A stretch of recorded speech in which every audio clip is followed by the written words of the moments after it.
Alvarado, who is a neurologist, right? Sleep quality has worsened in Peru. The worrying reasons that put the country among the most critical cases in the world. VIM's latest global survey reveals that sleep quality has deteriorated worldwide and has identified the most affected vulnerable groups. Let's see. How are you, Marcella? Good afternoon, welcome, successful. Very good afternoon, thank you very much for the invitation. Well, just like me, there are many people who have issues related to this lack of sleep. We do not sleep well and this is a constant. I think it even gets worse, but I understand that according to the survey that I read a long time ago, there are two factors, stress, right? And worry. Well, stress and worry are the same, right? Yes, indeed, sleep problems have been gradually increasing, especially since it was also the time of COVID. There has been an increase in the frequency and prevalence of insomnia in Peru. In Peru, approximately 30% of the population suffers from some type of insomnia, and this rises to 40 to 45% after the age of 65. The causes are, as you mentioned, some of the most common, anxiety and depression. However, there are also other medical reasons, such as people with diabetes, people with high blood pressure, women who are going through menopause, and male patients who have prostate problems, for example, and who have to go to the bathroom all the time. This even wakes them up, interrupts their sleep, and often makes them unable to get back to sleep. Well, those are the consequences, right? You also have to start working with experts. What I don't know is who the expert is who can treat sleep problems, for example. Neurologists are specialists in sleep. We often also have support from psychiatry. But generally we see both specialties depending on the cause of insomnia, right? When it comes to anxiety depressive problems, for example, we also get a lot of help from psychiatry. And we neurologists can treat the rest of the primary insomnia problems. Well, one very specific thing is that it is always recommended to sleep 8 hours, right? To have a full rest. If you don't meet that quota, what happens? Is there any type of deterioration, for example, physical or cognitive? Yes, it is actually a range between 6 to 8 hours. But nowadays we talk more about sleep quality, because there are people who can sometimes sleep a little less or there are people who need a few more hours to be able to have valuable quality sleep. That will depend a lot on how one rests and wakes up. If someone feels like they've had restful sleep, that's considered good sleep. Now, as time goes by, as the years go by, older adults start sleeping a little less, so suddenly it might not be so normal for them to sleep 8 hours. Generally, they can sleep around 5 or 6 hours. Now, the consequences are definitely many. Have a bad night, the person can't concentrate the next day, can't pay attention. It can also cause a headache, it can cause general discomfort. There are people who already have underlying diseases, such as people with migraines. That in itself also triggers headaches. The next day one can't, by not paying attention, people who, for example, work with their mind can't concentrate, so their learning decreases, right? Young people, children, university students. So, the next day their learning capacity also decreases. It can cause deficiencies in the immune system. Also during sleep, substances such as brain repair factors are produced, and not sleeping well prevents these substances from being produced and therefore predisposes to chronic diseases. Well, look, there are so many things that have to do with sleep, right? That's why it's important to talk about it. I was saying, right, that there's one thing we're not talking about, which I think is an increasingly prevalent problem. Lack of sleep, insomnia, which many people are starting to suffer from. So, what's the treatment now? I mean, how can this be solved? I know that one should go to the neurologist, but sometimes, I don't know, money is a bit tight, and that affects us all. That's right. The first thing we recommend is good sleep hygiene. Sleep hygiene means that one has a plan in order to sleep properly. For example, one has to have fixed schedules. We unconsciously tell children, "Son, you have to go to bed at such and such a time."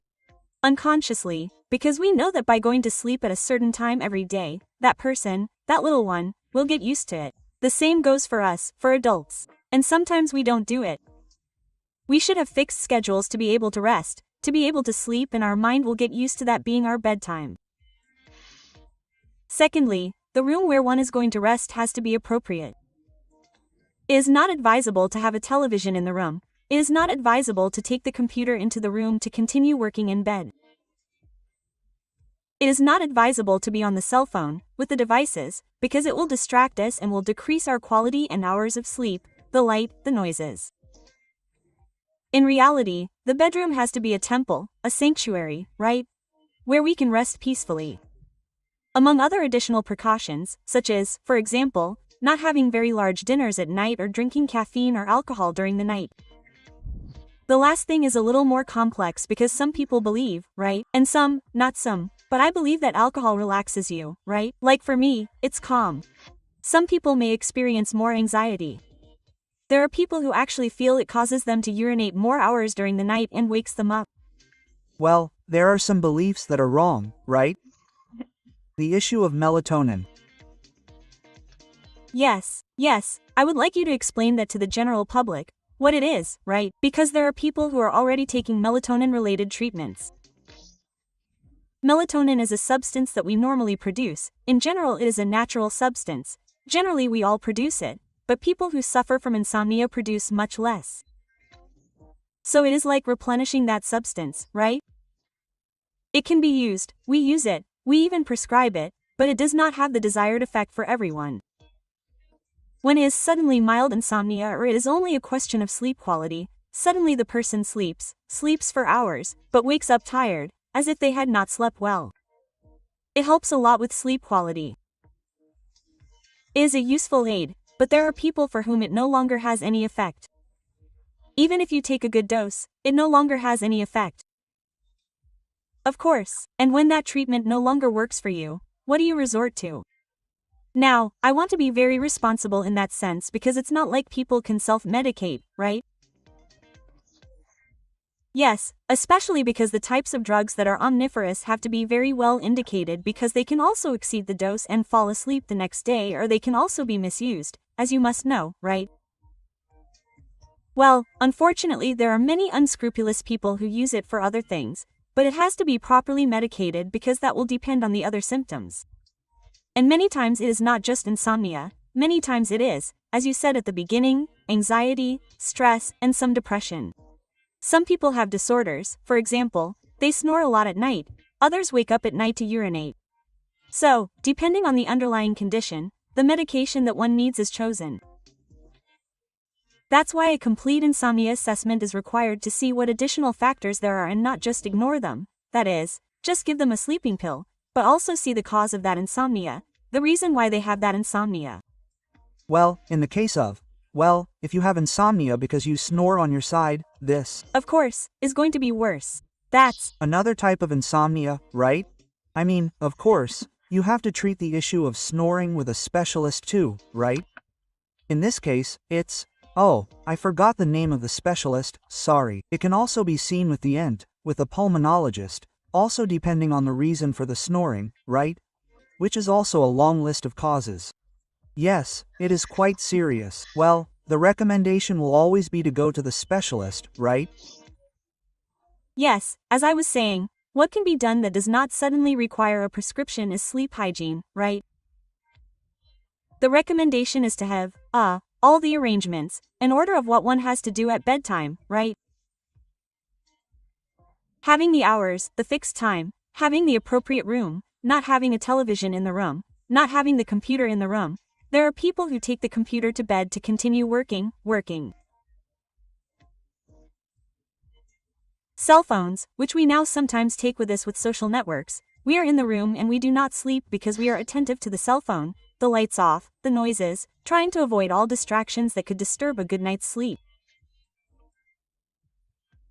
That can be done, the person can do it, the general public can do it, but when it requires a medical report, it does have to be evaluated afterward because they are medications that could have side effects and we have to handle them with all responsibility.